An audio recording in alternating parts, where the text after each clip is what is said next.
Assalamualaikum warahmatullahi wabarakatuh. Perkenalkan, nama saya Arini Dwi Artika dengan NIM 250306119.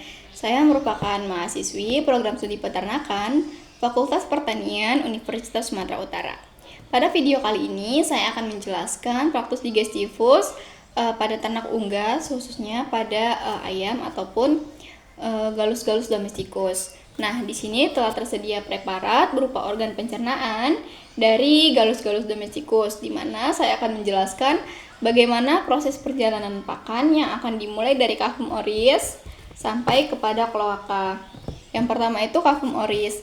Cavum oris ini adalah tempat untuk memasukkan makanan dan memecah makanan secara kasar, di mana cavum oris memiliki glandula salivarius ataupun kelenjar saliva yang menghasilkan enzim amilase. Enzim amilase berfungsi untuk memecah karbohidrat ataupun pati menjadi maltosa. Setelah dari cavum oris, pakan akan menuju ke esofagus. Esofagus merupakan tempat saluran penghubung antara cavum oris dan juga proventriculus. Namun, pakan tidak langsung menuju ke proventriculus, melainkan pakan akan menuju ke crop. Crop merupakan tempat penyimpanan ataupun penerimaan pakan sementara.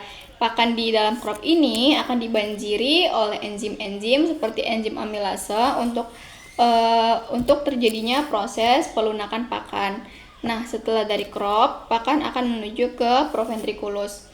Proventriculus ini terjadi pencernaan dengan mensekresikan enzim atau terjadinya pencernaan secara kimiawi di mana mensekresikan HCl ataupun asam lambung dan juga enzim pencernaan seperti pepsinogen yang kemudian akan mengubah protein menjadi pepton.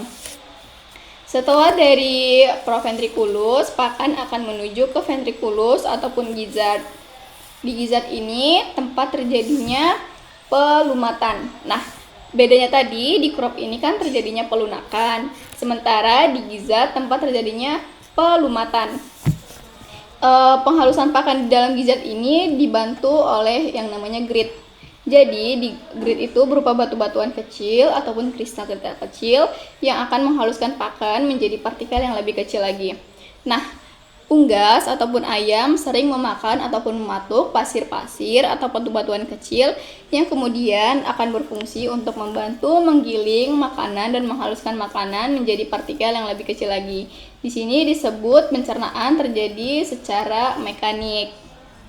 Nah, setelah pakan yang telah digiling secara halus yang telah menjadi partikel yang lebih kecil lagi akan menuju ke intestinum tenuis. Sementara pakan yang masih belum halus sempurna akan terus mengalami penggilingan di dalam gizzard ini.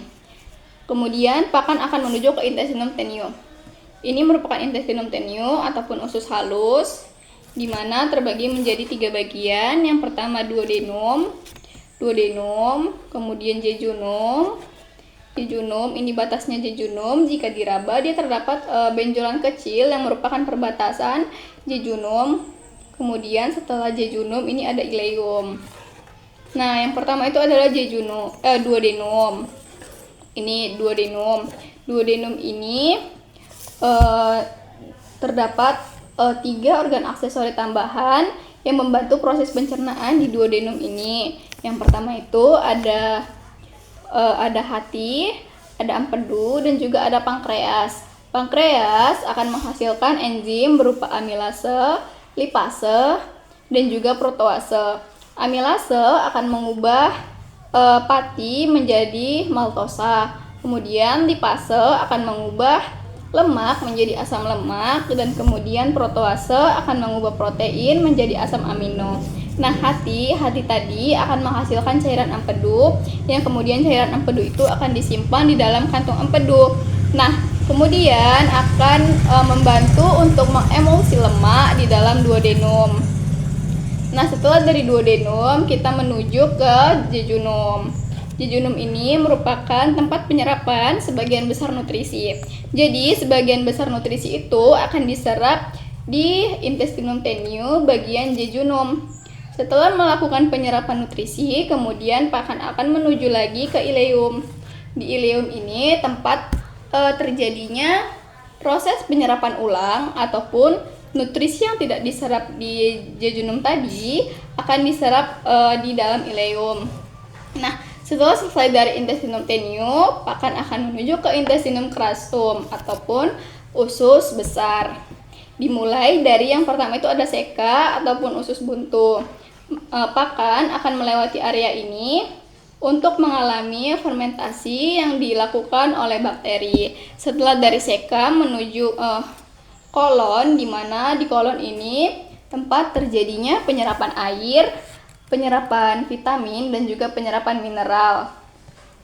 Penyerapan itu kemudian dinaikkan lagi ke intestinum tenue untuk menjadi volatile fatty acid ataupun VFA. Setelah dari kolon menuju ke rektum. Rektum itu tempat pemberhentian sementara pakan-pakan yang tidak dicerna lagi ataupun yang akan menjadi feses. Jadi rektum itu tempat pemberhentian sementara calon feses. Kemudian akan dikeluarkan melalui kloaka. Nah, di kloaka ini bukan hanya sebagai tempat pengeluaran feses, melainkan ada 3 saluran. Yang pertama untuk mengeluarkan feses, kemudian untuk mengeluarkan urin, dan juga tempat saluran reproduksi di mana unggas betina itu sebagai tempat pengeluaran telurnya. Pada unggas jantan, kloaka ini untuk mengeluarkan spermanya.